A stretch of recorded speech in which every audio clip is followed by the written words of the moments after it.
Hey guys, tonight we're going somewhere deeply uncomfortable. You're not just watching history, you're waking up inside it. Specifically, the early 12th century in a nameless village somewhere in northern France. The year, around 1100. The era, Crusades, feudalism, plague-wise stuff, and zero modern comforts. Your eyes open, you're already itchy. Something is crawling on your neck. You're under a roof, technically, a sagging weave of wooden beams, damp straw, and smoke-blackened thatch. You slept on a pallet stuffed with hay that may or may not have hosted a mouse family last night. The scent, a musky bouquet of mildew, wet wool, and the unmistakable tang of human breath in an unventilated room. There's no mattress, no pillow, not even a blanket if it's summer. If it's winter, you've got one thin blanket that 3 other people share. One of them may have died last week. No one's really sure. Then bang! A low, distant ringing vibrates through the wooden walls, church bells. They're not just telling the time, they're telling you to get moving. There's no snooze button, and if you don't get up now, you might miss the slop they call breakfast. Worse, if your local lord catches you lingering in bed, he might decide you're idle, which could mean a flogging, a fine, or just getting thrown off your plot of land. All before sunrise. You sit up and immediately regret it. Your back hurts, your neck creaks. Your body is stiff from sleeping directly on the hard ground for, well, your whole life. You're probably 18, but your joints say 45. The house, if you can call it that, is one large smoky room shared with your entire family. Everyone's up already. Your father's already outside relieving himself into the bush behind the fence because there's no latrine. Your mother's rekindling the fire pit in the center of the room, coughing through the ash and soot. The smoke curls upward and then just hovers because there's no chimney. That's right, no windows, no proper airflow, just a hole in the roof if you're lucky. And that itch on your neck, lice, probably fleas too. They're not a minor nuisance, they're just part of your reality now, like gravity and dirt. So before you get comfortable, take a moment to like the video and subscribe. But only if you genuinely enjoy what I do here. And if you're listening from somewhere unusual, drop your location and local time in the comments. I love seeing where you all tune in from. Now dim the lights, maybe turn on a fan for that soft background hum, and let's ease into tonight's journey together. You pull on your tunic, which has never been washed properly. It's made of coarse wool and smells faintly of wet dog. You have one outfit, maybe 2 if your family's doing well, and changing clothes is a luxury reserved for feast days or funerals. Your shoes, a pair of leather scraps tied with string. You'll wear them until they fall off or your toes outgrow them, whichever comes first. Stepping outside, the air is sharp, earthy, and filled with the bleating of goats, the lowing of cattle, and the harsh caw of crows picking through yesterday's refuse. The sun is still low, casting long shadows across the frostbitten fields. And there's that bell again calling you not just to work but to pray. Because everything in your life is scheduled by the church. Morning bells, time for matins. Noon bells, angelus. Evening, vespers. The church owns your calendar more than Google ever will. Oh, and the stench, that's not going away. It's a cocktail of manure, smoke, unwashed bodies, and decay. You'll get used to it, or at least stop gagging after a few weeks. If you were born here, you don't even notice it anymore. That's just outside. You shuffle down a mud path lined with animal droppings and possibly human ones. Toilets, after all, are pits dug in the ground or none at all. Children run barefoot past you, already doing chores. One's carrying a bucket of water from the well that's probably contaminated. Another is gathering kindling with fingers already numb from the cold. Someone sneezes behind you. You flinch. A sneeze in 1100 could mean a cold, or it could mean your whole village is about to learn what pestilence really means. You pass a neighbor whose face is covered in pockmarks. Smallpox, probably. He's lucky he survived. Most didn't. And if someone in your family gets sick, there's no hospital to take them to. There's no doctor. At best, you have an herbwoman with a small pouch of dried weeds and a few whispered prayers. More on that in a later section. As you make your way toward the center of the village, you notice how utterly fragile everything is. The buildings are crooked, their walls stuffed with wattle and daub, basically woven sticks coated in mud and dung. If it rains too hard for too long, the structures start to melt. Your entire home could slump like a soggy cake. Fire. One spark from the hearth and the whole village could go up in minutes. That's not an exaggeration. Entire towns have vanished that way. Historians still argue whether the Great Fire of London was unique, or just one of many medieval infernos that never made it into the written record. You arrive at the small village church just as the priest waddles in from his stone rectory. He smells better than most, but that's because he's technically part of the educated elite, even if his sermons are mostly in Latin, which you don't understand. But you bow your head anyway. Fear of hell is a major motivator in your world. A few quick prayers, a reading from a sacred scroll you'll never touch, and it's done. No coffee, no pastry, no scroll through your feed time. Just a slow trudge back toward your family's plot where the day's real work begins. By the way, your breakfast, that's coming up next. Spoiler alert, it's a steaming bowl of something only technically food. And let's not forget your teeth. They're already loose. There's no dental care. Sugar's rare, but your diet of gritty bread has already worn your enamel down. You're not imagining that toothache. It's real and it's not going away. You pause by a wooden fence where a neighbor's pig has somehow escaped and is rolling gleefully in the communal water trough. You think for a moment about how very, very far this is from Uber Eats.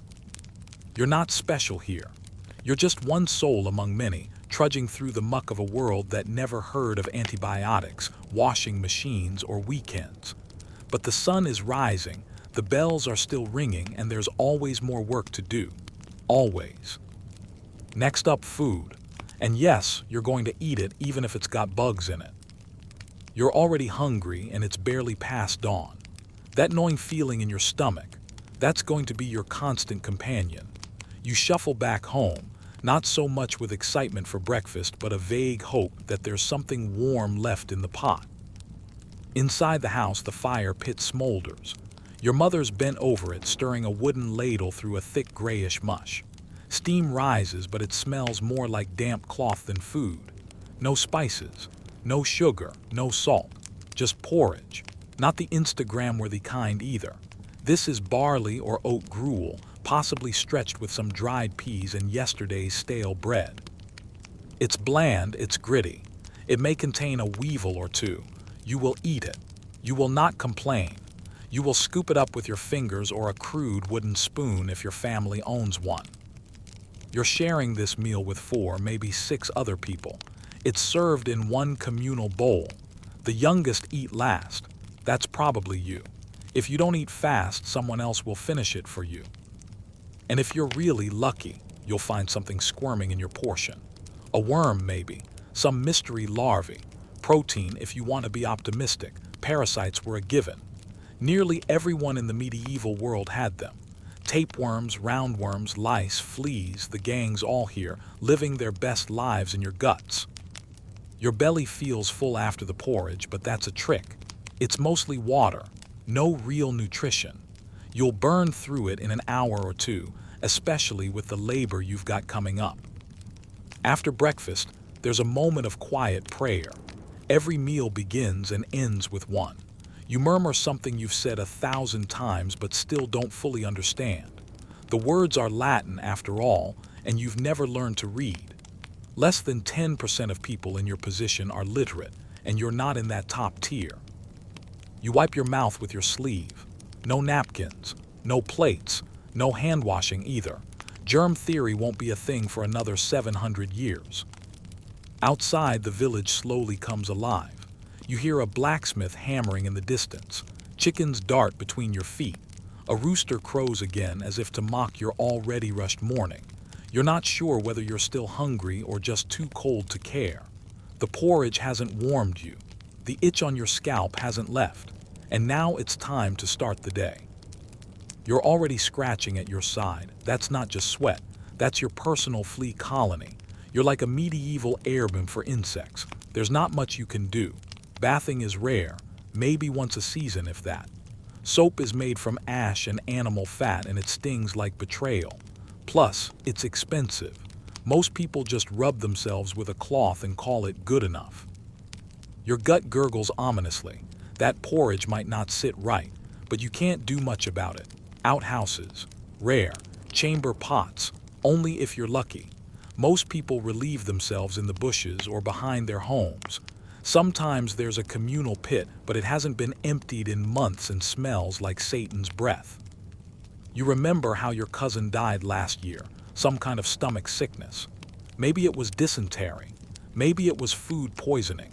Maybe just a bad wind, as they say around here. Historians still argue whether most medieval deaths were from malnutrition, disease, or just the general inability to wash hands. You head to the communal well to fill a jug for your family. The water looks clean-ish. It's got a few specks and the bucket smells faintly like something died in it last week. But it's your only option. You drink sparingly.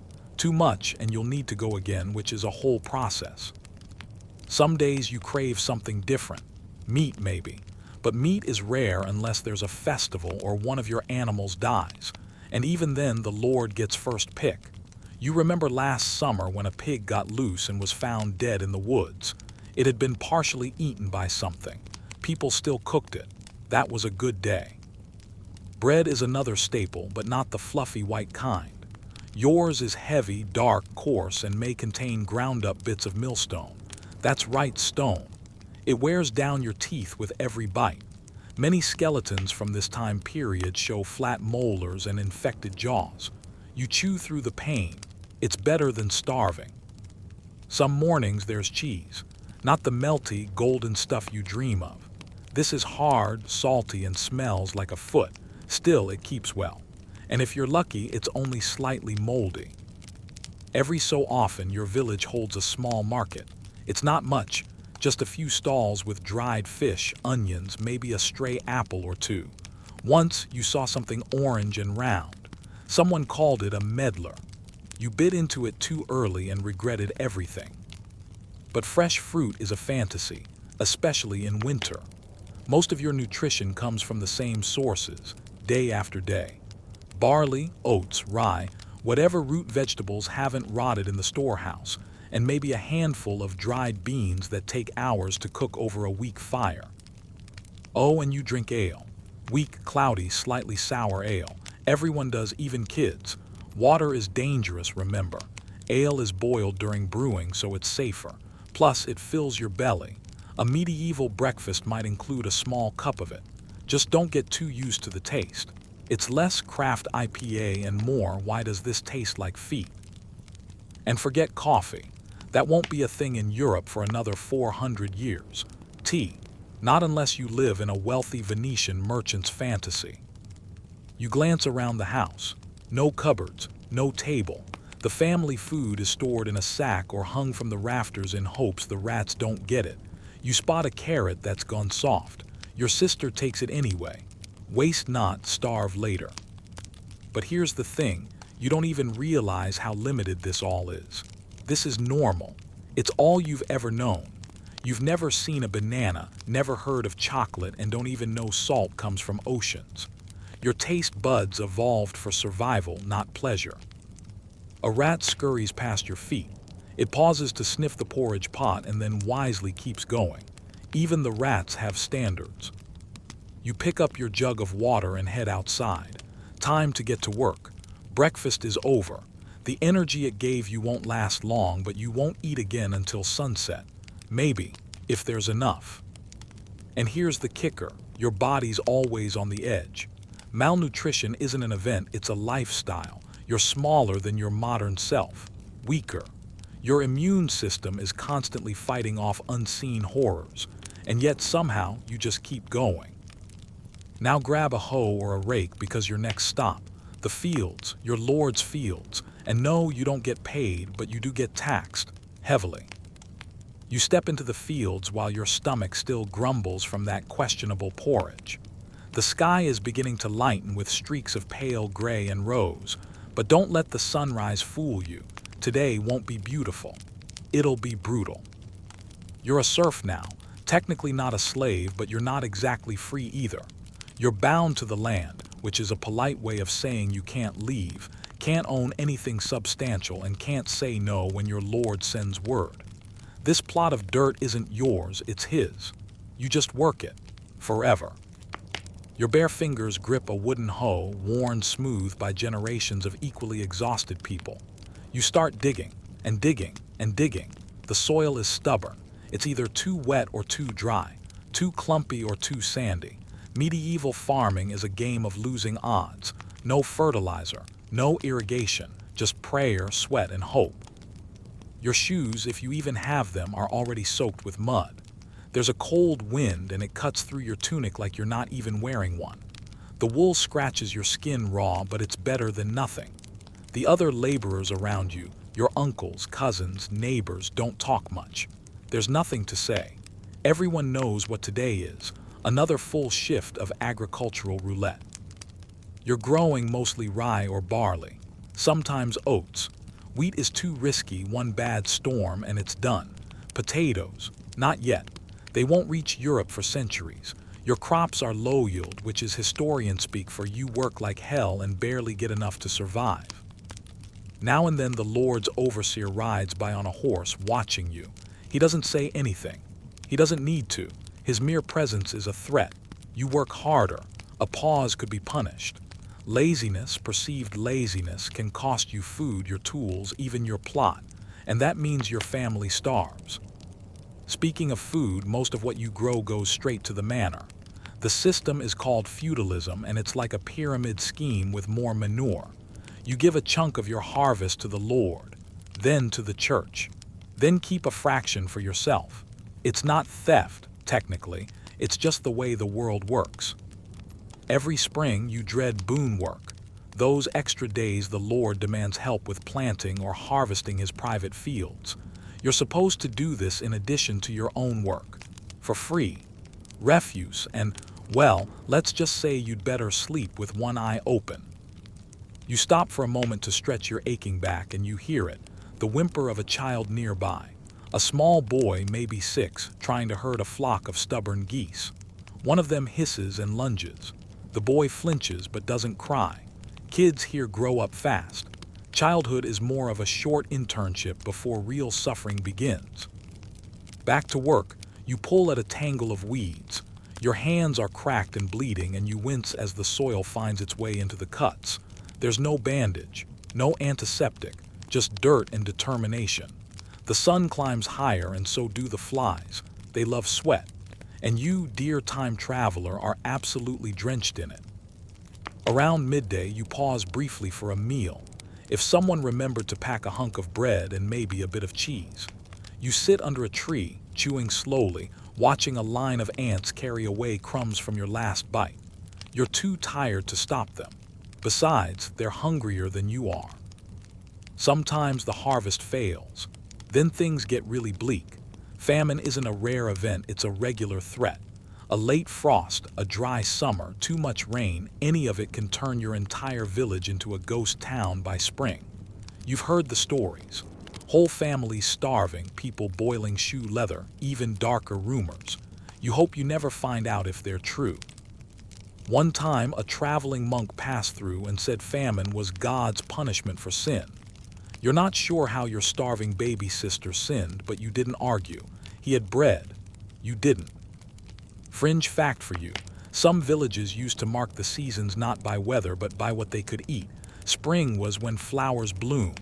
It was the time we dig up old roots and pray they haven't gone poisonous. Summer was slightly less starving. Winter, God help us. You keep working. The sky changes. The air smells like distant rain. You hope it holds off. Your clothes are already damp with sweat, and the last time you worked wet, your foot started rotting. No exaggeration, trench foot existed long before the trenches. You still have the scars. Nearby, a neighbor swats at a bird circling overhead. It's a kite. No, not the fun kind. The kind that eats carrion and knows the smell of suffering. You keep your head down. Someone coughs, a dry hacking sound. It's been getting worse. She keeps working. What else can she do? You wipe your brow with a sleeve that's already stiff with grime. You can't remember the last time it rained at the right time, or the last time it didn't rain when you were trying to dry your harvest. Your lord hasn't even visited the fields today. He's probably inside his manor, drinking imported wine and enjoying roast meat. You've never tasted wine, or roast meat, or anything imported, and yet your labor sustains all of it. But hey, there's some protection in this system. If a raider shows up or bandits pass through, the Lord is supposed to defend you. With what army?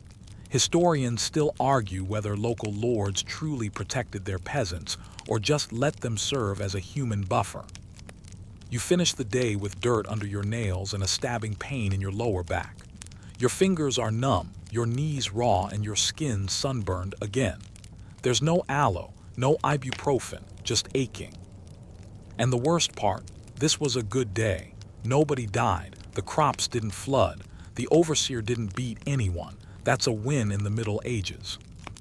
As the sun sinks below the hills, you trudge home. A dog follows you. Not yours, it's feral. Most village dogs are. It's just hopping you drop something edible. You toss it a crust. It misses. You don't bother picking it up. It's too dark to see now. Back home, the fire's still going. Dinner is the same as breakfast, maybe thinner. You eat in silence, stretch your legs, and collapse back onto your straw pallet. You're exhausted, but you can't sleep. Your muscles twitch.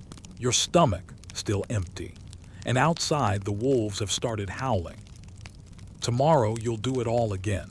And the day after that, until your body gives out. You just hope it's not soon. You've got too many mouths to feed. Your toe is infected. You noticed it yesterday, just a small cut, maybe from a splinter in your shoe or a jagged rock in the field. But now it's hot, red, and pulsing like a second heartbeat. You poke it gently. White pus oozes out and it smells wrong. You sit back on your haunches, looking at it with dread, not because of the pain, though it's awful, but because you know what comes next. You're sick and there is no doctor.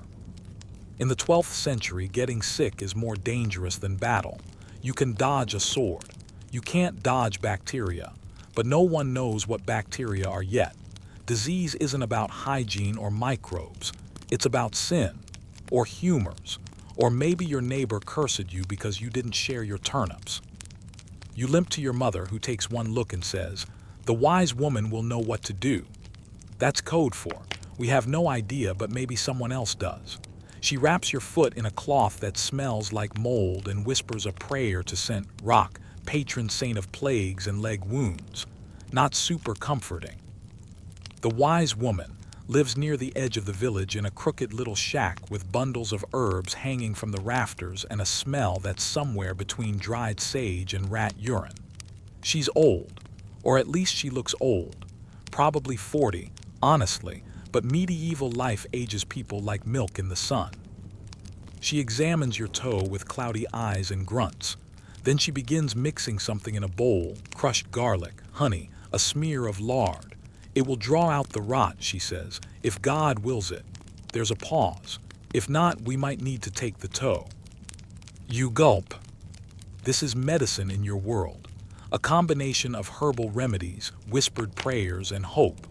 There are no antibiotics, no antiseptic, no painkillers, just what grows nearby and what people have passed down orally for generations. You ask stupidly, "What if it spreads?" She looks at you expressionless. "Then we'll take the foot." You're suddenly very aware of how many limbs you're using right now. Later that day, you learn your neighbor died in her sleep. People think it was bad blood or a humor imbalance. That's the go-to explanation for just about everything. According to medieval medical theory, your body is governed by 4 fluids: blood, phlegm, yellow bile, and black bile. Too much or too little of anyone, and boom, fever, madness, death. You lie down and wonder what kind of humor imbalance could possibly be causing your toes to leak pus. Your best guess, all of them. If you're extremely lucky and live near a monastery, there might be a monk physician, a man who knows a bit more Latin than you and has access to a few tattered copies of Galen and Hippocrates, whose theories date back 1,000 years and are wrong in fascinating ways. For example, bloodletting. Still popular, still not helpful. Fringe fact: some medical texts from this period recommend drinking crushed emeralds to cure the plague. Historians still argue whether that was symbolic, delusional, or just a way to sell emerald dust to rich, terrified people. But you're not rich. You don't even have emerald-colored fabric, so your options are limited. One of the village men has a bad tooth. He's been moaning about it for days. Today he's had enough. A blacksmith helps. Yes, a blacksmith. He holds the man down while another guy, drunk probably, pulls the tooth out with iron tongs heated in the fire. There's no antiseptic, no mouthwash, just screaming and blood and the sound of a man trying not to cry in front of his sons. You decide to stop complaining about your toe. A few days later, it turns purple. Now things are serious. You can't walk without limping. You can't work, and not working means no food. Your family is already stretched thin. There's no welfare, no food bank, no such thing as calling in sick. If you can't dig or carry or sow or reap, you're a burden. But it gets worse. There's a fever now. You're sweating buckets, shivering under your cloak, your teeth chattering while your body burns. Your mother puts cool cloths on your head. She leaves offerings at the church altar. She begs the priest to bless you. He does, with water that may or may not be holy.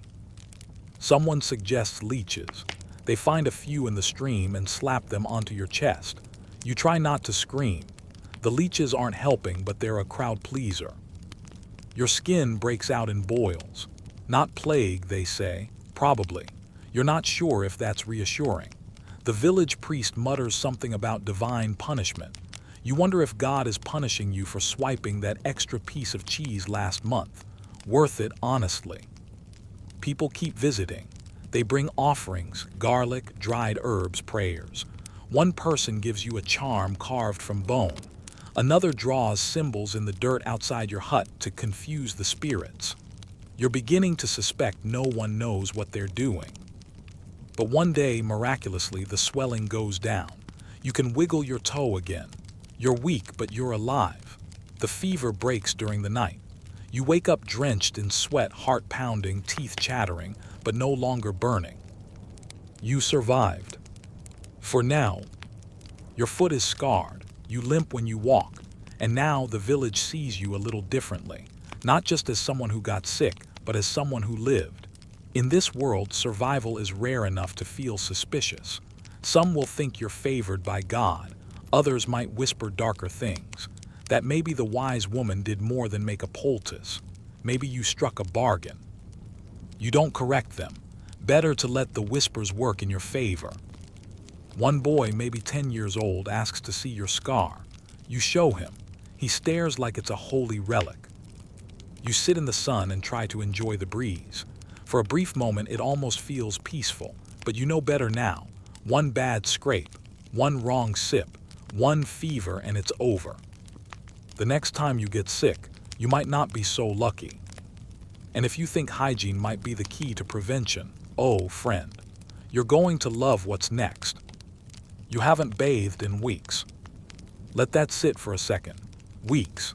And even that was more of a splash in a cold stream while a sheep watched you judgefully.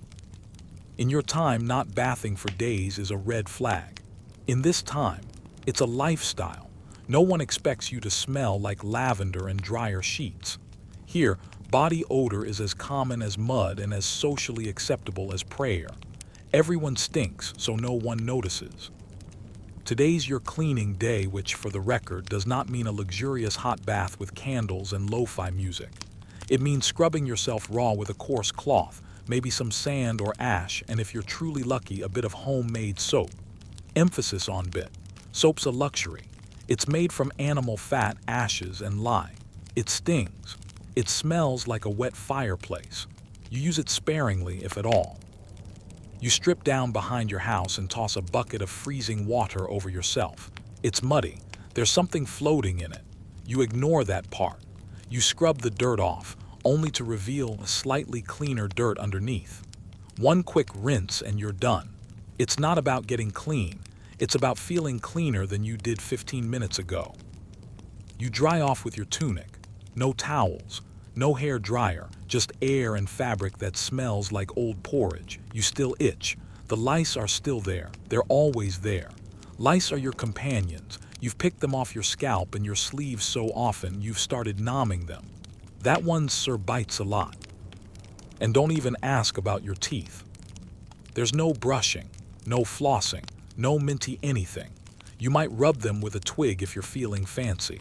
You might chew on a bit of herb to mask the decay, but there's no stopping the rot. Medieval mouths are, let's call them, aromatic. Historians still argue whether people in the Middle Ages cared about bad breath. Some say they used herbs like sage or parsley to freshen up. Others think they simply didn't notice. Like BO, everyone smelled the same, so no one talked about it. You've got at least one black tooth and your gums bleed sometimes. You keep your mouth shut in public, mostly because if someone sees that abscess you're trying to ignore, they might recommend you visit the tooth puller. Spoiler, it's not a pleasant experience. You're better off just gumming your bread and praying it's soft. Your fingernails are black with soil, not metaphorically, literally. Dirt is embedded under every edge. Your toenails, probably worse. You stopped looking weeks ago. Toenail fungus is practically a medieval accessory. Your hair, long, greasy, and tangled. The water's too precious to waste on vanity. Lice combs exist, fine-toothed tools made from bone or wood. You don't have one. You use your fingers and you do it quickly because if anyone sees you picking at your scalp, they'll know you're infested, which is hilarious because everyone is. Fun fringe fact, some folks in this era believed bathing could make you sick. They thought warm water opened the pores and let illness seep in, so they avoided full-body baths unless absolutely necessary. Kings might bathe once a year. You, maybe once a season. Maybe. You remember when the wise woman told you to wash your infected toe with cleansing wine. Not water, wine. Which was hilarious because the only wine you've ever seen belonged to the priest, and no way was he sharing it with a limping peasant. You used stream water and hoped for the best, still limping, but not dead, so win. The communal well in your village serves dozens of families. People wash their clothes in it. Sometimes they wash themselves in it. They definitely pee near it, and you drink from it daily. You've stopped asking questions. Laundry day is a group effort. You stomp your tunic in a wooden tub with water that hasn't been changed since the last harvest festival. Soap is optional. More likely, it's wood ash or lye, both of which can burn your skin if you mess up the proportions. You hang your clothes on a line and pray it doesn't rain. They still stink when they're dry, just slightly less. There's a rumor in the village that nobles in far-off cities use rose water to clean themselves, that they sit in marble tubs with servants pouring warm water over their shoulders, that they change into linen undergarments daily. It sounds like a fairy tale. Maybe it is, or maybe it's true and you were just born into the wrong corner of the century.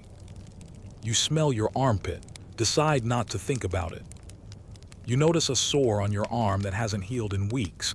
It's crusted, reddish, and weeping slightly. You wrap it in cloth. The cloth sticks. You peel it off. It bleeds. You wrap it again. No one talks about hygiene, not because it's taboo, but because the word doesn't exist yet. The concept of germs is centuries away. The idea of cleanliness being tied to health is borderline heretical. Cleanliness is tied to morality, to piety, not to science. So you pray, you ask saints for protection, you hang charms above your bed, but you don't wash your hands after using the latrine, because why would you? You use leaves, or straw, or your hand. Yes, really. Toilets are pits, holes in the ground with wooden planks across them if you're lucky. Some people just squat behind the barn. Chamber pots are only for the better off. Your waist joins everyone else's in a shallow trench that runs through the village. It smells like, well, medieval honesty. If you fall into that trench, and people have, you're not just humiliated, you're in danger. Infections, parasites, and disease thrive in those conditions, but there's no sanitation, no waste management, just gravity and time. Sometimes your village floods, and everything floats. You don't want to think about what everything means in that sentence, but you've seen it. You do your best. You brush off the dried mud. You pick the bugs out of your shirt. You chew mint leaves when you can find them, but deep down you know the truth. You're never really clean, not by modern standards, not even close.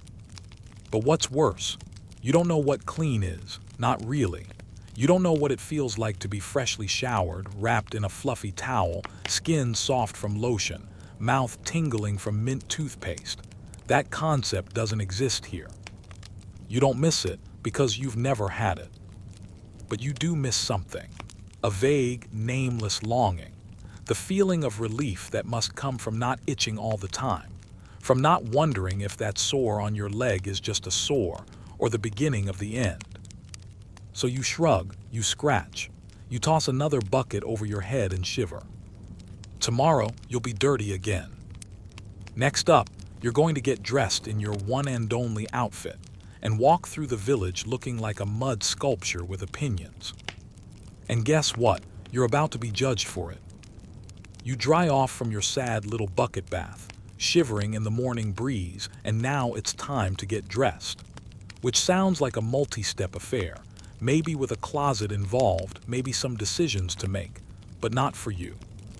You have one outfit, and it isn't stylish. It's a tunic, made of coarse, undyed wool that scratches like 1,000 angry bees. It hangs like a sack, because medieval tailoring for peasants is basically cut a hole, hope for the best. It's brownish-grayish something. You can't really tell anymore because the original color faded years ago and has since been redefined by a mix of soil, sweat, and regret. No buttons, just a simple tie at the waist if it hasn't snapped yet. The belt is rope, not in a rustic chic kind of way, more in a that's literally what was lying around kind of way. Underwear? Technically no. Maybe a linen shift underneath if your family's lucky. But most days it's just you and your itchy wool robe, doing your best not to think about it. Let's just say breezes are a thing. Your shoes, if you still have them, are leather.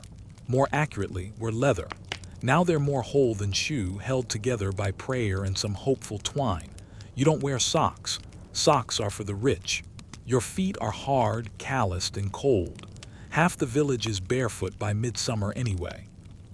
As you get dressed, you hear your neighbor mutter that your tunic's looking extra ragged lately. That's the thing about medieval fashion.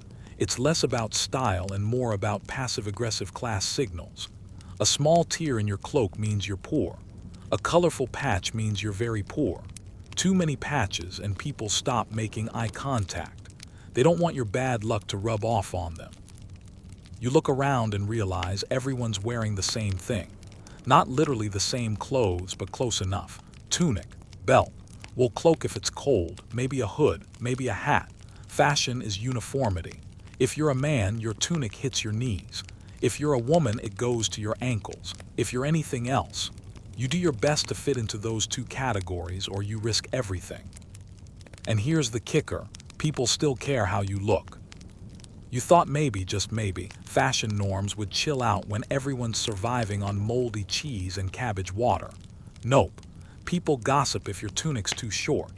They whisper if you don't wash it often enough, even though they don't.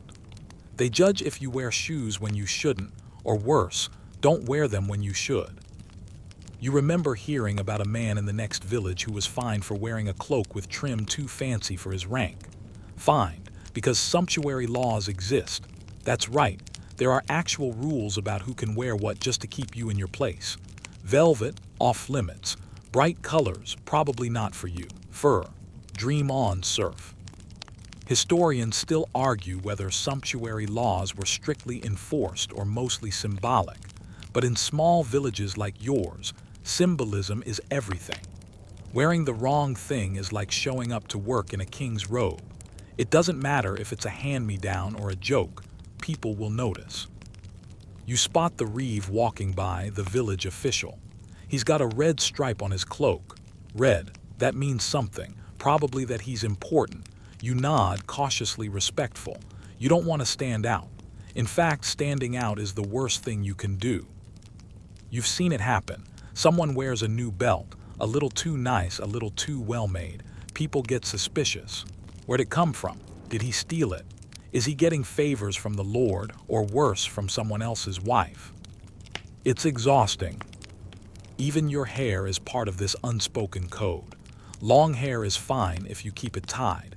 Too long and unkempt. You're lazy. Too short. What are you trying to prove? You heard a rumor once that some city women bleach their hair with stale urine. You try not to think about that while picking a louse from behind your ear. You remember seeing a noble ride past last spring. He wore something blue, not dark blue, bright, expensive Lapis blue, the kind that requires crushed minerals from halfway across the world. His cloak shimmered. His boots were tall, polished, stitched with detail. You stared too long and got elbowed by your uncle. "Don't gawk," he muttered. "You'll only make it worse." Because in this world, the gap between rich and poor isn't just about what you own. It's about what you're allowed to look like. And you're not allowed to look expensive. That would be a challenge to the order of things. And yet there are moments of creativity. Your mother stitched a decorative edge on her apron. Just a bit of color dyed with onion skins. It's subtle but beautiful. She only wears it on feast days, and even then carefully. Your sister ties her hair with a twist of red thread when she's feeling bold. People notice. People talk. You all pretend not to care. Sometimes there's laughter. On festival days, people wear silly masks made from bark or animal hides. They dance in mismatched clothes and no one says a thing. But by the next morning, it's back to earth tones, belts and boots held together with string. You step into the muddy street in your patched-up tunic and your almost shoes. Someone looks at you. You glance down quickly. Is it your hem? Your laces? Did your elbow tear again? You sigh. You thought maybe, just maybe, you could stop worrying about how you look in a world where disease, famine, and war are your daily companions. But no. Even here, even now, you're still being judged. And speaking of judgment, better head toward the chapel. The bells are ringing and you're about to be reminded that your entire life, your work, your suffering about work, is all part of God's plan. So get ready. Religion's not just your Sunday activity now. It's your alarm clock, your therapist, your GPS, your newsfeed, and your internet all rolled into one. The chapel bell tolls like a slow, echoing yawn through the village, and you feel it more than hear it. A low vibration in your ribs that says, "Hey, sinner, get moving." You head toward the little stone chapel at the village center, feet squelching in mud, and as you pass your neighbors, you all share the same expression. 1 part piety, 2 parts exhaustion. You don't go because you feel especially holy. You go because everyone goes. And if you do, people notice. Then they talk. Then someone rats you out to the priest, and next thing you know, you're the subject of an extra-long sermon about sloth, pride, or witchcraft. The chapel's not much to look at. Gray stone, low roof, tiny windows. No stained glass too fancy. Just slits that barely let in enough light to see the altar. The door creaks as you step inside and the air hits you. A musty blend of candle wax, damp wool, unwashed bodies, and faint incense. You find a spot on the rough wooden bench, head low, hands folded, knees already sore. Welcome to your spiritual routine, where religion isn't something you believe in so much as something you breathe. It's in the calendar, the food, the laws, the seasons. It's why you plant when you do, fast when you must, and fear what you don't understand. The priest, Father Alwyn, steps up to the pulpit. He's old, stooped, smells like old books and boiled onions. His Latin flows over the congregation like a spell, rhythmic, beautiful, and mostly meaningless. You don't speak Latin. Almost no one here does, but that's fine. You're not here to understand. You're here to absorb, to be reminded that you are dust, that life is suffering, and that heaven is, hopefully, the light at the end of this very muddy tunnel. You kneel when others kneel. You mutter Amen when they do. You feel guilty about things you haven't even done. This is your medieval internet. The pulpit is your homepage. It tells you who died, who sinned, and who had a pig stolen last week. It tells you the feast days and the saints to pray to. It tells you what God thinks of you, and occasionally what the priest thinks of you, which is usually worse. Historians still argue whether medieval peasants truly understood Christian theology, or if they just operated on fear, habit, and superstition. The answer, probably, is both. You don't need to grasp the finer points of transubstantiation to feel terrified of eternal damnation. You cross yourself, murmur a prayer to Saint Sebastian, because your leg wound is still sore and he's apparently good for plagues and arrows, and glance at the flickering candlelight. There's something comforting about it. Soft, golden, steady. Even when everything else feels cold and uncertain, the chapel is always the same. Of course, that comfort comes with a price. The church owns more land than anyone else. Even the lord of your manor bows his head when the bishop visits. Tithes aren't optional, they're mandatory. 1/10 of your produce every year goes to the church. You could be starving, scraping mold off last year's bread, and still, you're expected to pay. And if you can't pay, you confess, you ask forgiveness. You offer labor or goods or anything else the priest will accept, because the last thing you want is to die in a state of sin. Hell isn't abstract here, it's immediate, real. Your nightmares smell like sulfur. The chapel is also your confessional, not the little booth with velvet curtains you've seen in paintings, but more like a quiet corner where Father Alwyn listens while you mumble your failings. Sometimes you invent sins just to seem properly humble. I thought unkind thoughts about my neighbor. He totally deserved it. I used sharp words. After she called your turnips pathetic. You're constantly atoning. And yet, despite all this fire and brimstone routine, there's beauty. During certain feast days, the whole village gathers for processions. You carry torches, sing in unison, and decorate the streets with flowers and ribbons. For a few brief moments, it feels like joy. Not survival, not fear, just joy. People smile. Children laugh. Even the priest seems less grumpy. You remember Saints' Day last summer. Someone carved a wooden angel and tied it to the chapel door. Another family baked a loaf shaped like a fish. You all shared food, actual meat if you were lucky, and someone played a battered lute. There was music, and you almost forgot how hard life was. Almost. Because the church is also the final word in illness, in death, in mystery. Someone gets sick. The priest blesses them or accuses them. Someone dies. The priest decides whether they deserve burial in consecrated ground. Not the family, not the healer, just him. You've seen a woman dragged to the edge of town because she was accused of sorcery. Her only crime, knowing which herbs made a fever drop, or maybe she just looked at someone the wrong way. Either way, the church made the call. No trial, no appeal. You've heard whispers about purgatory, about masses you can buy for the dead to help speed their journey to heaven. But masses cost money. You've got none, so your prayers will have to do. Fringe fact, there's a holy relic in your chapel, supposedly. A scrap of cloth said to be from the Virgin Mary's veil. Or maybe it's a piece of St. Cuthbert's sock. No one knows for sure, but people visit from nearby villages to touch it, to pray over it. Some claim miracles, others just leave a coin and hope. You've touched it too. Just in case. The bell tolls again, Mass is over. You file out into the daylight, eyes blinking at the sudden brightness. You feel lighter, not because anything's changed, but because routine brings its own kind of peace. You've confessed, you've kneeled, you've paid your spiritual taxes.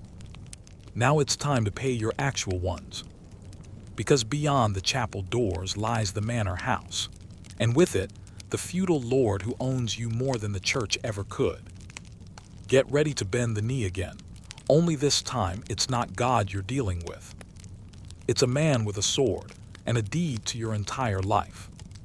You shuffle from the chapel with a dozen others, blinking against the noon sun and the swirl of midsummer flies.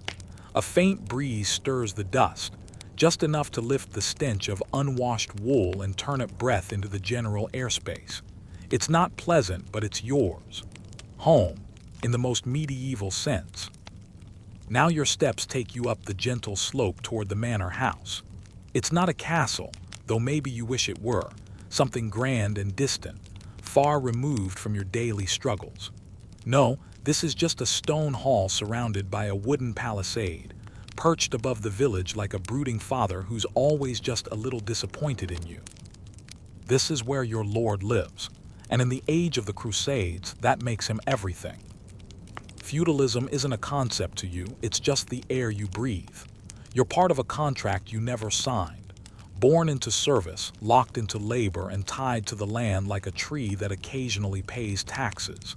The idea of freedom, nice in theory. Maybe you'll dream about it when you're dead. But for now, you bow your head and approach the manor gate. A boy not much older than you holds a spear badly. He's a page, training to be a squire, which means he's of noble birth, and his future probably includes horse armor and jousting practice, not compost duty and chronic rickets. The reeve, the local enforcer of lordly will, waits with a slate and a sharp tongue. It's dues day. You owe your lord a portion of your harvest, always, even if the harvest failed, even if wolves got the sheep, even if hail destroyed your barley, your beans rotted in the ground, and your best cow just keeled over and died last week. Doesn't matter. You owe him a share of whatever's left. This week, you bring a basket of onions and 2 small cheeses that smell like desperation. You place them on the collection cart beside someone else's muddy carrots and a sad pile of barely edible grain. The reeve sniffs, writes a mark on his slate, and doesn't say thank you. He never says thank you. But here's the real twist. You're not technically a slave, you're a serf. That means you're bound to the land. You can't be bought or sold, congratulations, but you also can't leave, not without permission. You farm your lord's land, pay your dues, and in return, he promises protection. You look around, hoping to spot what that protection looks like. There's a crumbling palisade, a few bored guards. One of them is asleep with his chin on his chest. If bandits show up, you're not betting on him. Historians still debate whether feudal lords were benevolent protectors or glorified bullies with swords and paperwork. The truth probably depends on the day. Some lords treat their peasants decently, others treat their hounds better. Yours is somewhere in the middle. He hasn't burned anyone's hut down in months, so that's something. You're summoned into the manor hall. The inside smells of smoke, damp wood, and old meat. The floor is packed earth. A few rushes are strewn about to soak up spills and less effectively smells. Dogs scurry under benches. A minstrel in the corner strums something tuneless. His lute only has 4 strings left. The lord himself lounges on a raised dais, a goblet in hand and a fur draped over one shoulder. He's not majestic, just cleaner. His beard is trimmed and his tunic is dyed, actual color, which practically screams wealth. You bow. He asks the steward about the harvest. The steward lies politely, modest, my lord, but sufficient. No one mentions the blight, or the rats, or the fact that half the village children have stomachs like empty coin purses. You're dismissed with a wave. That's good. It means no extra duties today. You remember last fall when the mill broke and the lord demanded every able body help rebuild the bridge to his private hunting grounds. You carried stones until your shoulders screamed, then got fined for improper hauling. You step back out into the daylight. Your cheese has been taken. Your soul, perhaps metaphorically, as well. But there's a brief reprieve. You're free for a few hours, until the next bell rings or your name gets called for ditch clearing or firewood hauling. So, you do what every tired peasant does when they have a moment of not being told what to do. You find work anyway. Because here's the trick no one tells you about the medieval peasant schedule. It never really ends. There's no 9 to 5.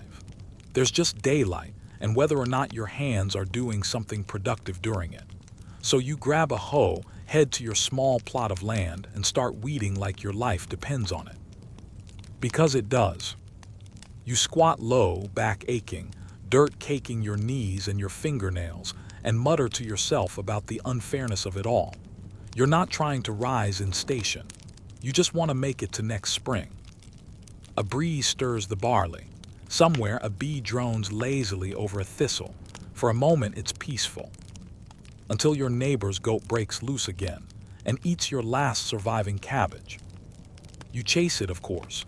The goat knows this game. It darts, hops, mocks. You slip in the mud, land square in the mess it left behind, and consider whether now might be a good time to invent swearing. You shout instead, loud enough that the whole village hears. You don't care anymore. Let them judge. Let the reeve frown and the priest shake his head. You're muddy, overworked, and one cabbage short of dinner. And you're still expected to show up smiling for feast day. Speaking of which, it's almost St. Martin's Day. That means extra work preparing the communal roast. You'll get meat, which is a treat, but also get roped into hanging decorations, stacking firewood, and maybe dancing awkwardly while trying not to pass out from fatigue. Still, it'll be worth it. For one day, everyone gets a little drunk, eats like minor nobility, and pretends winter won't be terrible. Then the day after, you go right back to this. To the goat chasing, cheese losing, lord appeasing rhythm that defines your whole existence. Because you're not just part of the land, you are the land. And if you think that means a peaceful life surrounded by nature, well, just wait until winter hits. You wake up to shouting. Not the usual rooster, not the chapel bell, not even the muffled groan of your neighbor realizing they forgot to soak the oats. This shouting has urgency. Metal on metal kind of urgency. You roll off your straw mattress, stumble toward the door and see them. Knights, not one or two, a full company, maybe 20 riders, thundering through the muddy path that cuts through your village, their horses churning up the earth like it insulted their mothers. Their armor glints under the morning sun, polished and imposing. Capes flutter, banners stream, hooves crash. You gape, everyone does. Knights are supposed to be stories, paintings in churches, people from far-off castles who live by chivalric codes and speak in heroic tones. They're not supposed to thunder into your backyard, shouting orders at terrified villagers and demanding wine that doesn't exist. You flatten yourself against the wall of your hut as they pass. One of them, a younger knight with a smug smirk and a feathered helm, tosses a wink in your direction.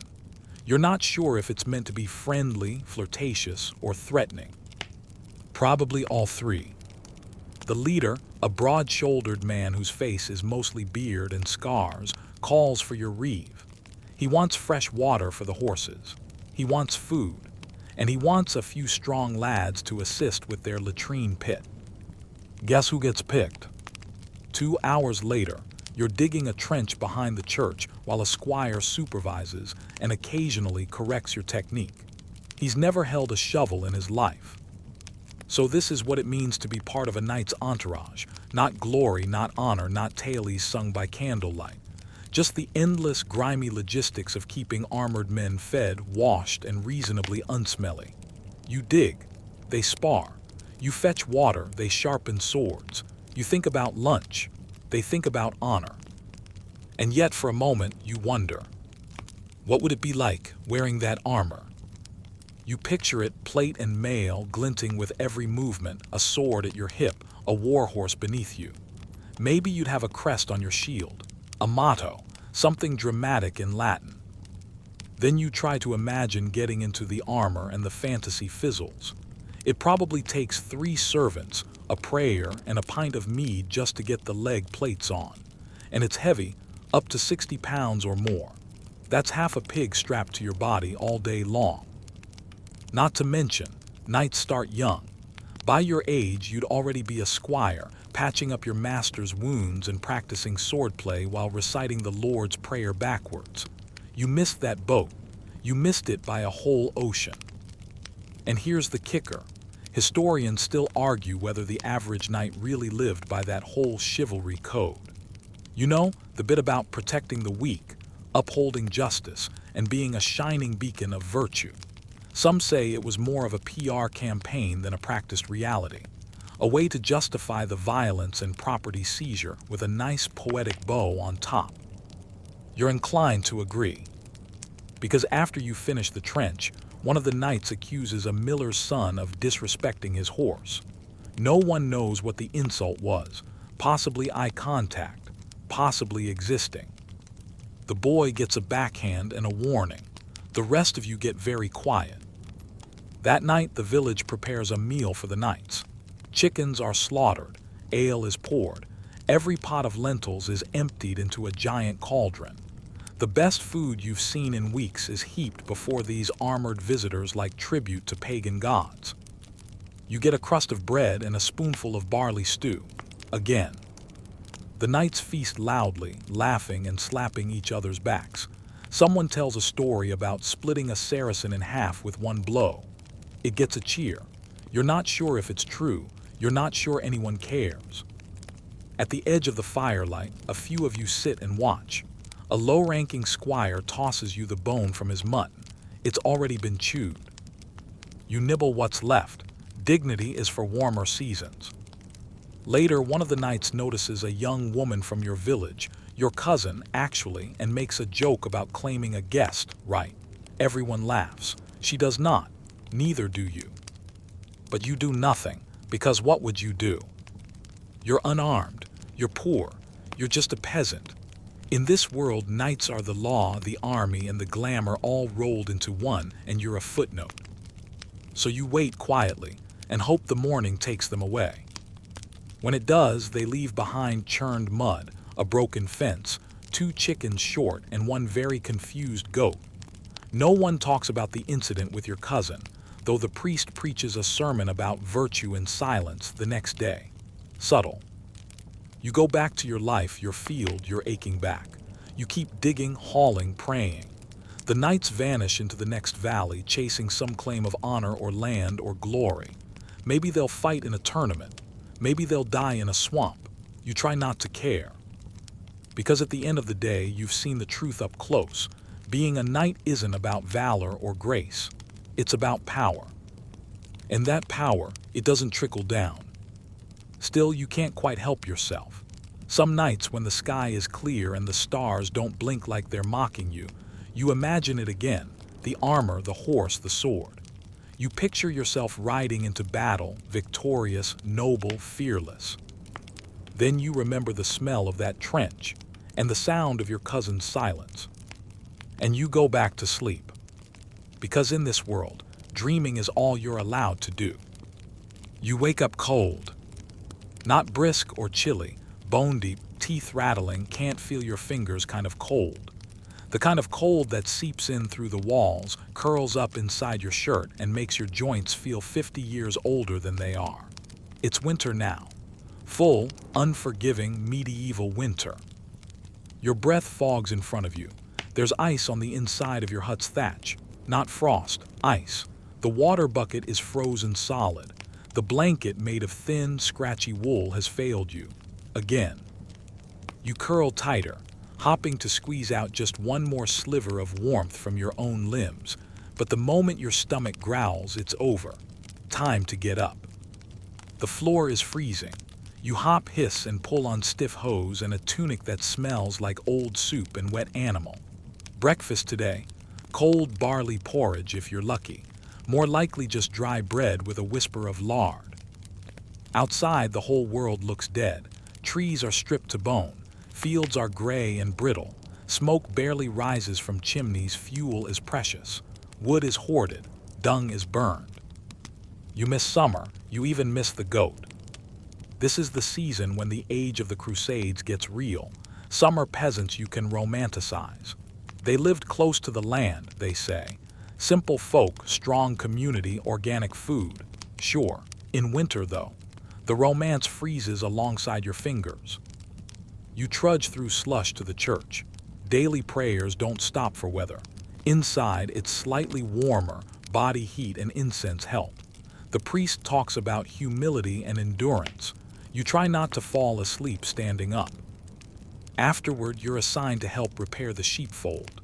The animals may not love you, but they're warmer than you are, and their wool is literal survival.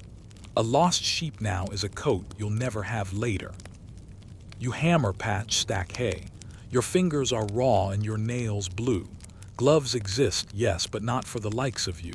A few cloth wraps, maybe. You wince every time you grip the hammer. You can't help but laugh just once under your breath.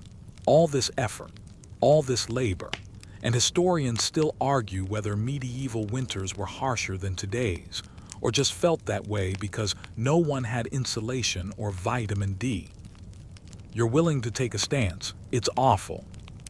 And here, where things get a little darker. Because food is scarce now. You're halfway through your stored grain. The root cellar has already begun to rot at the corners. The onions are mushy. The apples shriveled. You check daily for mold, rats, or thieving neighbors. And yes, you would steal if it came down to it. Anyone would. This season, survival is the only morality. That's why you trade your last bit of ale for dried fish from a traveling peddler. It smells like salty death, but it's protein and it keeps. That's why the old man in the hut across from yours is missing a chicken but says nothing. He knows it won't come back. And maybe, deep down, he hopes it's keeping someone else's child alive.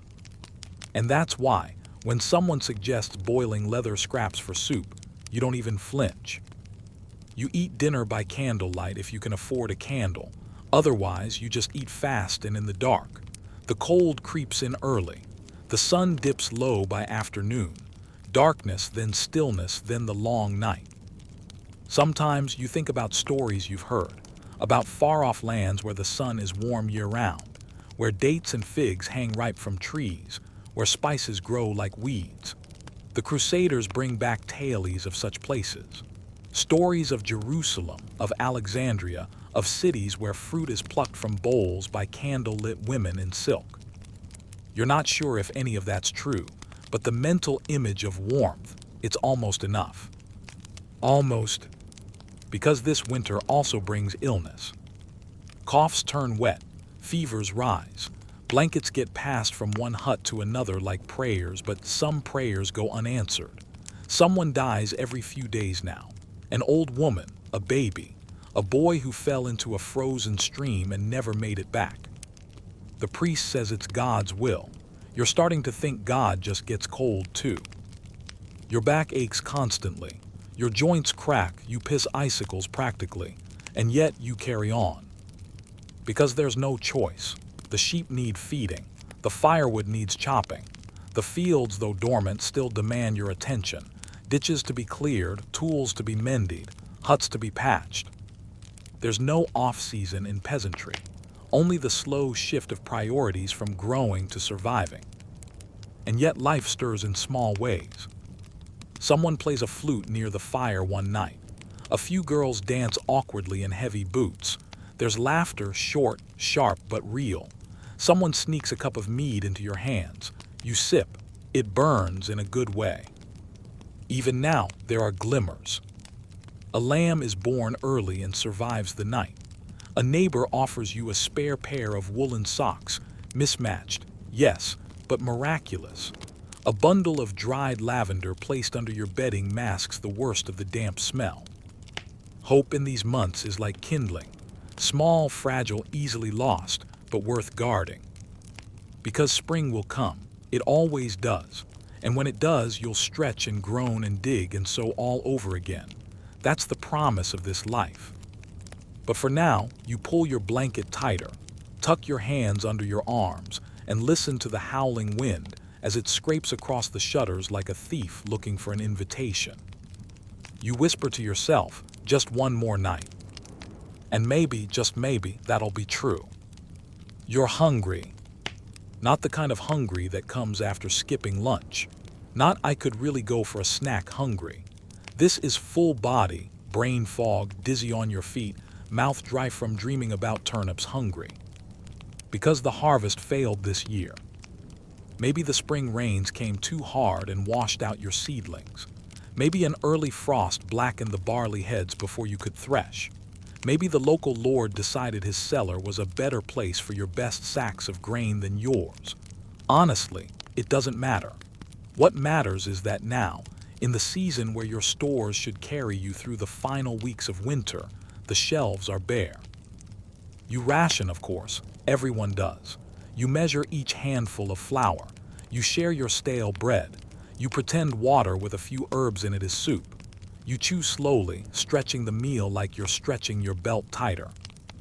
The worst part, you still have to work. You still trudge out each morning to haul wood, mend fences, break ice from troughs, and patch roofs. Work doesn't care that your stomach growls. Hunger doesn't get you out of chores.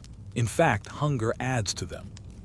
Because now you're foraging, digging in the thawing mud for roots, pulling the bark off birch trees, boiling weeds to see which ones won't kill you.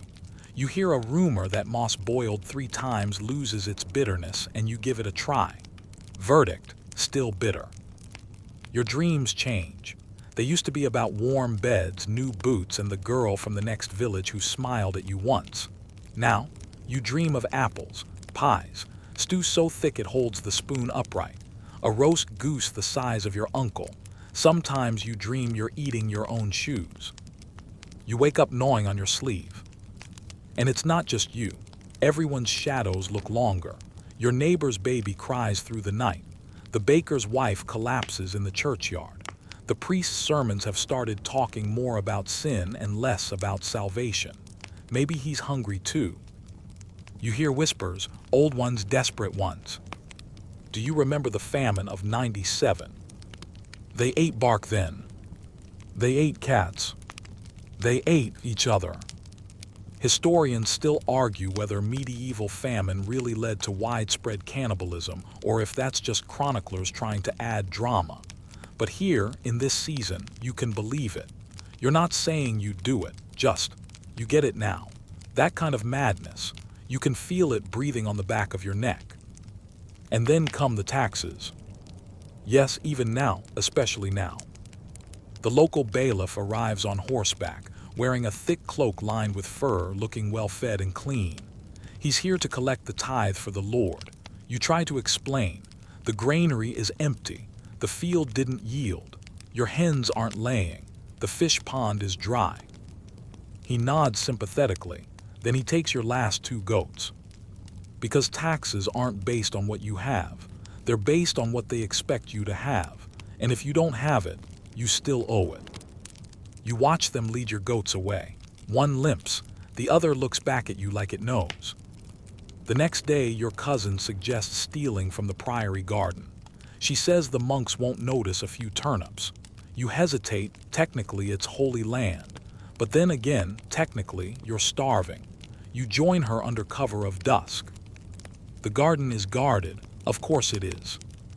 A dog barks, a monk shouts. You run, she gets caught. They make her kneel in the snow for an hour as penance.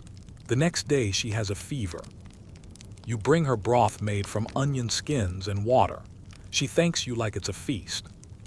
Here's the strange thing. Hunger doesn't just shrink your belly, it shrinks your world. You stop dreaming about faraway places.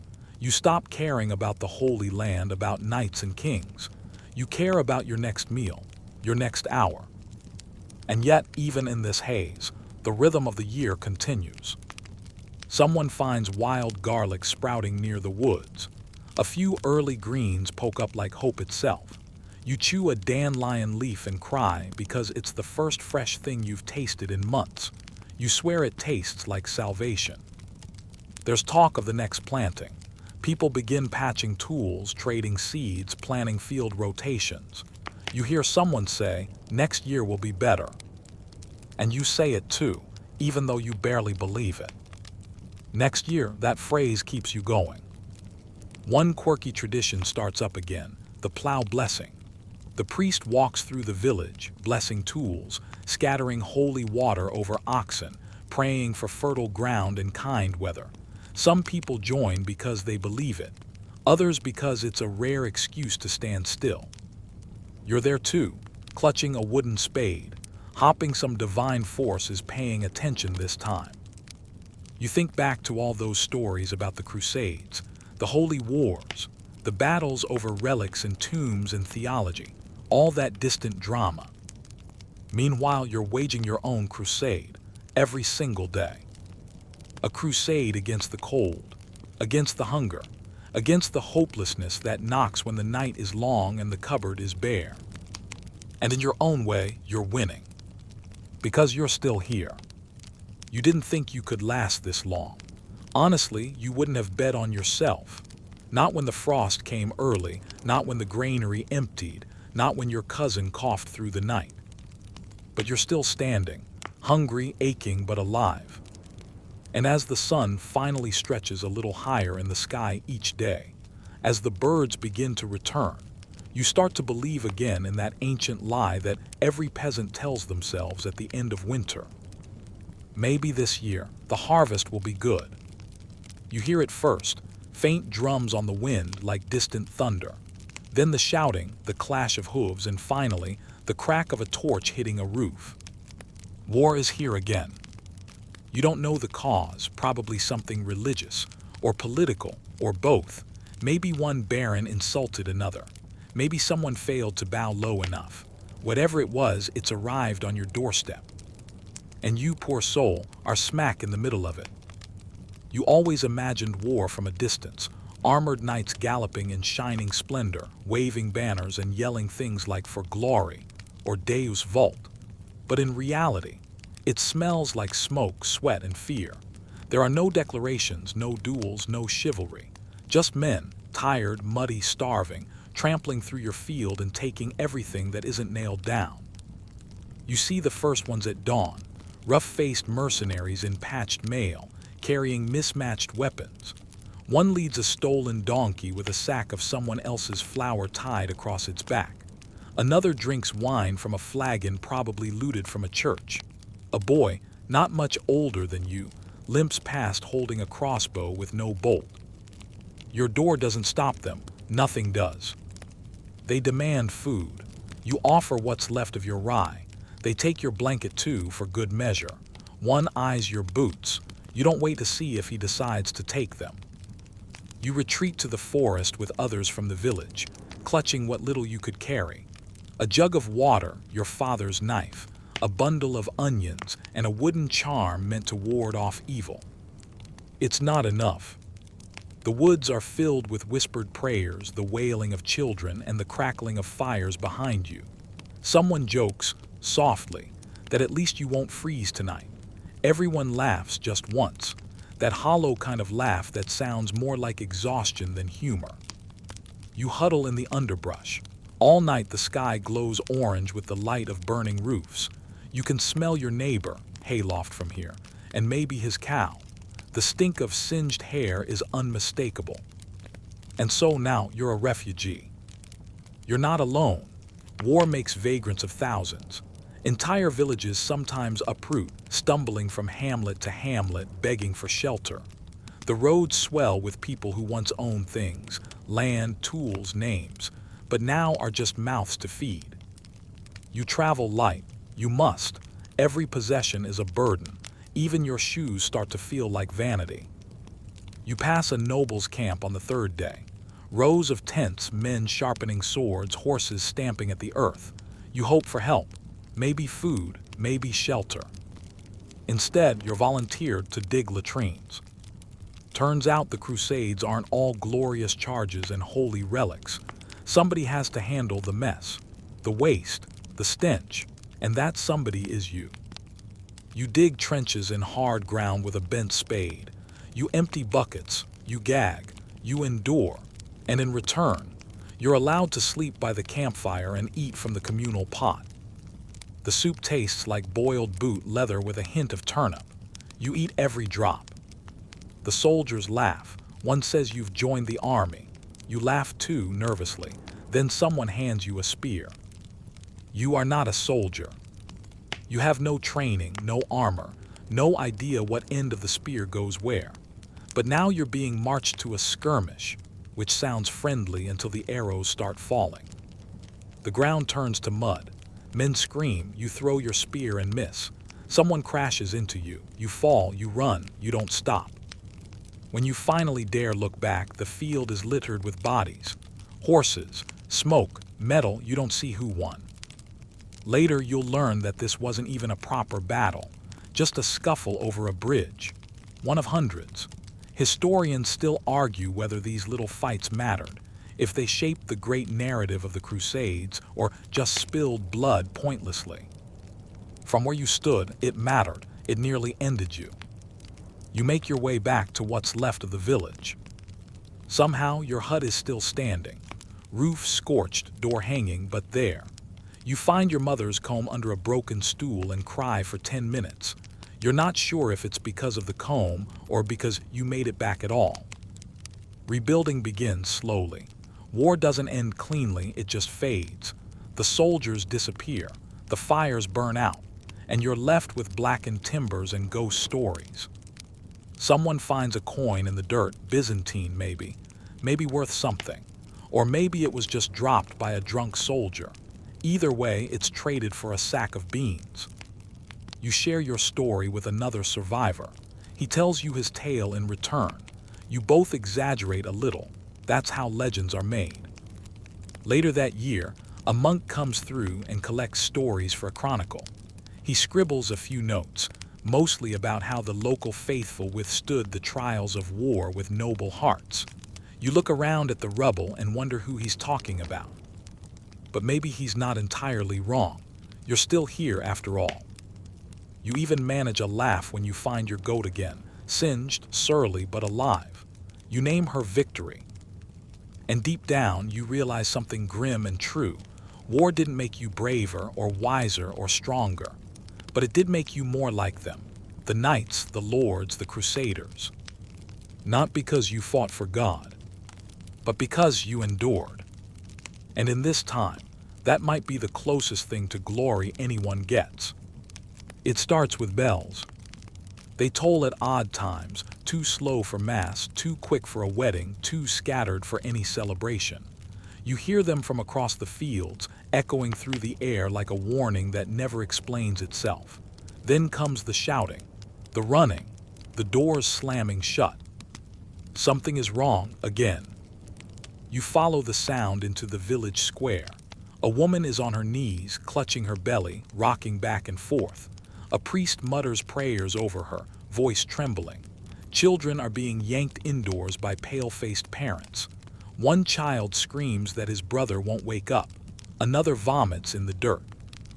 You don't need anyone to say it. Plague. You don't know the name, Yersinia pestis. You won't hear the phrase bubonic plague for centuries, but you recognize the look in people's eyes, the kind that says death has already entered through the door and is sitting at the fire. The rumors rush ahead of the truth. Some say it came on the breath of a sinner. Others whisper of poisoned wells, of foreigners, of cats, of witches. There's talk that it's punishment from God. One man says it's the stars. One woman insists it's the wind. Historians still argue whether medieval people believed the plague was divine wrath or a natural curse. But here in the thick of it, you're too busy trying to breathe without breathing in. You wrap a cloth around your mouth. You crush herbs into the fabric. You smear yourself with vinegar and carry a sprig of rosemary because someone swore it kept the sickness away in the last village. You even burn sulfur in the hearth. It smells like hell, but at least it might scare the devil off. The symptoms are unmistakable. Swellings in the armpits, groin, and neck, hot, purple, pulsing with death. Then fever, then vomiting, then silence. It's quick, sometimes less than a day. You try to help at first, bringing water, offering broth, whispering comfort. But the truth is, most people die in too much pain to hear you, and too fast for help to matter. You stop visiting the sick once your neighbor coughs blood onto your boots. And yet somehow you're still here. You wash obsessively. You avoid the crowded chapel. You sleep on the floor by the hearth with your cloak over your head. And you pray. But prayer is complicated now. You used to pray for good weather, for a fat chicken, for a kind spouse. Now you pray just to wake up tomorrow. And then, even if you do wake up, the next prayer is, please don't let me be alone. The village empties. Some die, some flee. A few go mad. One man begins walking in circles, chanting psalms until he collapses. Another throws himself into the well, claiming he saw demons rising out of it. You consider leaving too, but where would you go? Roads are dangerous. Cities are worse. You hear stories of whole towns sealed off, of guards turning refugees away at sword point. Better a few die than all, they say. You don't blame them. If you saw a stranger approaching, coughing, face slick with sweat, what would you do? So you stay, you wait, you bury the dead. Or at least you try. The graveyard overflows. A cart comes through once a week, but the driver won't leave his seat. You load the bodies. He gives you bread in return. It tastes of ash. You hear of a new practice, plague pits. Mass graves, no markers, just a hole and a prayer, and not even always the prayer. Your cousin volunteers to dig. He comes back gray-faced and silent. You don't ask what he saw. You make yourself useful to stay sane. You tend to the animals left behind, those still living anyway. You clean, you mend, you boil everything. You write names in the dirt so they won't be forgotten. You sing lullabies to empty rooms. You even make a doll out of scraps for a baby who doesn't wake up again. There's a strange freedom in all this.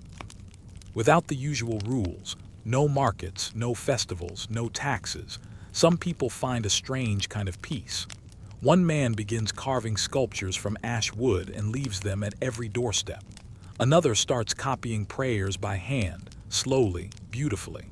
A girl paints flowers on every wall in her home, so it looks like a garden of life in the midst of rot. And then, slowly, it stops. The bells go quiet. The carts stop coming. The fevers break, the coughing lessens. Maybe it burned itself out. Maybe the rumors were true. Maybe the witch was caught, the star passed, the sin forgiven. Or maybe, just maybe, enough people died that there's no one left to infect. It's hard to feel joy at survival. It's more like a numb kind of relief. The kind you feel after vomiting. You're empty, weak, but the pain has stopped. You walk through the village. You don't recognize half the faces. Some people are new. Some are just thinner, sadder versions of who they were. You plant a flower near one of the fresh graves. A violet, it grows. Later, you hear the plague has reached the Holy Land, too. Crusaders dying by the hundreds. Pilgrims collapsing on the roads. Even kings, even cardinals. Turns out, even divine missions don't make you immune. One chronicle says God sent the plague to punish Europe for its wars. Another says it was the devil, angry that he hadn't been invited. The truth probably flees. But none of that helps you sleep at night. What helps is the way your neighbor shares his last loaf without asking for anything. The way a child still laughs at the sound of a cow's sneeze. The way the seasons move forward like they always do. And maybe, just maybe, the knowledge that your story continues. That in a time when even knights perished in silver-plated armor, when doctors wore beaked masks like crows, when lords barricaded themselves in castles only to die behind their own walls, you, a dirt-covered, half-starved peasant with rosemary stuffed in your shirt, somehow made it through. You look up at the stars, you say nothing. But in the silence something answers, not quite hope but close. The first time you hear the word indulgence, you think it's something sweet, maybe a pastry. But no, it's a scroll. A parchment stamped with a bishop's seal promising you a shortcut through purgatory. The church, ever efficient, has started offering time off for your sins in exchange for good deeds or silver. You can't read, but you've heard enough sermons to know purgatory isn't where you want to spend eternity. So you listen when a traveling friar explains that crusaders, yes, even the ones who just carry water or dig trenches, are guaranteed heaven. No detours, no roasting, straight in. You think about that as you scrub the blood from an old spearhead. You've never even left your region, let alone marched to Jerusalem, but suddenly, your soul has a map. And just as suddenly, your body gets a task. The church is building again. Not just cathedrals, but walls, monasteries, fortified keeps. You're hired, sort of. More like commanded to carry stones from a quarry to the site of a new abbey. It's hard work, but safer than war. And the priest reminds you, a form of penitence. You're not sure how lifting 80 pounds of limestone helps your soul, but you keep your thoughts to yourself. The abbey rises slowly, stone by stone, like hope itself. You haul, stack, and chip alongside a dozen other workers, some volunteers, some conscripted, a few who were definitely criminals yesterday but are brothers today. The work breaks your back, but it feeds you. Barely. You sleep in a hayloft and wake with mice in your hair. Still, it's a roof. And the priest gives you onion soup on Sundays. Hot, salty, and full of actual onion, possibly the high point of your week. The monks are a mixed bag. Some are kind. Others mutter when you drop a beam or take too long with your shovel. One scolds you for eating too much bread on a fasting day. You remind him you didn't have any bread yesterday. He doesn't laugh. But the scriptorium fascinates you. You peek in during breaks, eyes wide as you see rows of men copying books by candlelight. Illuminated manuscripts, gold leaf, bright blues, saints with halos, sprawled across parchment like dreams. You ask one monk how long it takes to finish a single book. 3 years, he says without looking up. You think about the little charcoal marks you once scratched into the dirt as a child, and suddenly they seem like magic spells. Later, a rumor spreads. Pope Urban has called another crusade, not the first, not the last, another. This one, they say, will be better organized, more pious, less looting, maybe even successful. You laugh into your soup. But some villagers believe. A few young men gather under a new banner. They call themselves Knights of the New Dawn.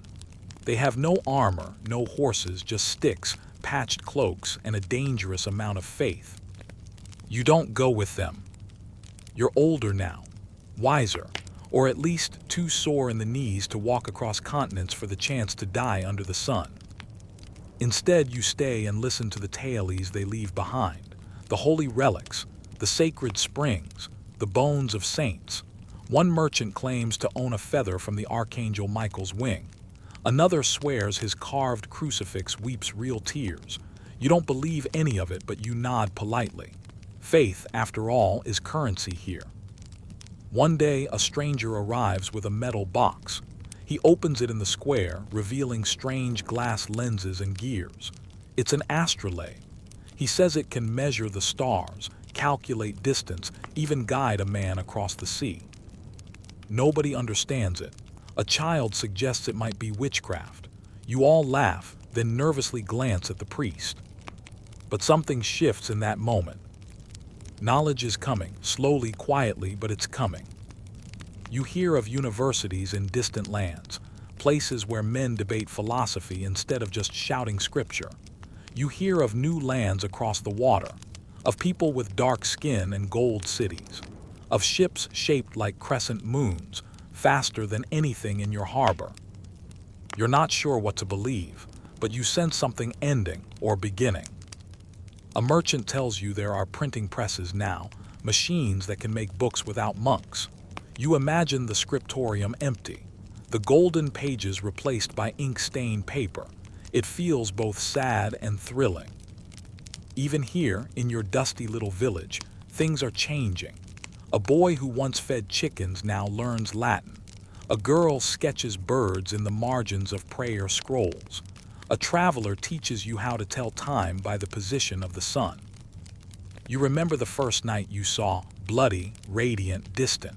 And then you think of the monk with ink on his fingers, the woman who grinds herbs into poultices, the boy with the star chart. Maybe they are the new Crusaders.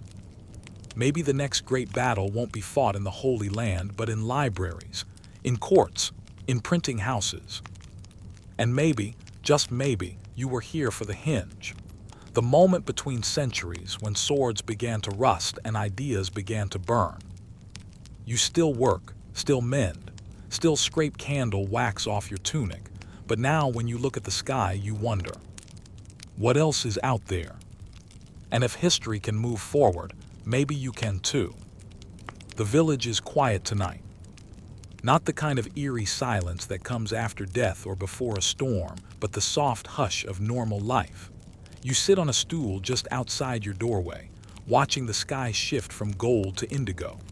A pot of something warm bubbles behind you, lentils maybe, or whatever you had left. Your knees ache, your back protests every movement, but for once no one is shouting, marching, or dying. The air smells of peat smoke and sheep.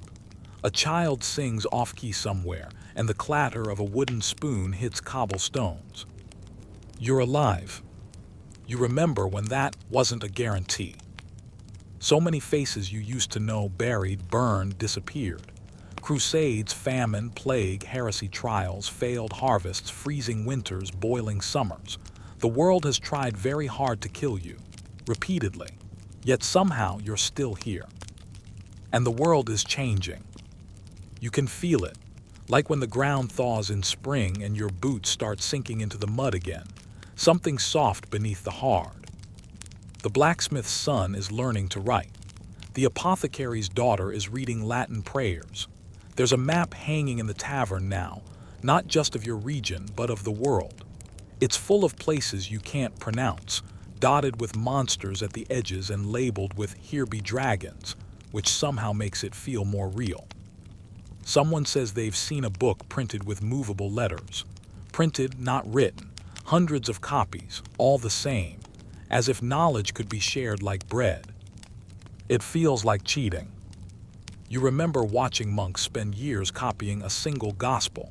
Now they say it can be done in weeks. And with this press, this miracle, you can imagine a world where ideas travel faster than armies, where words replace swords, where truth, or something like it, outlives those who try to bury it. Historians still argue whether the printing press was more revolutionary than gunpowder.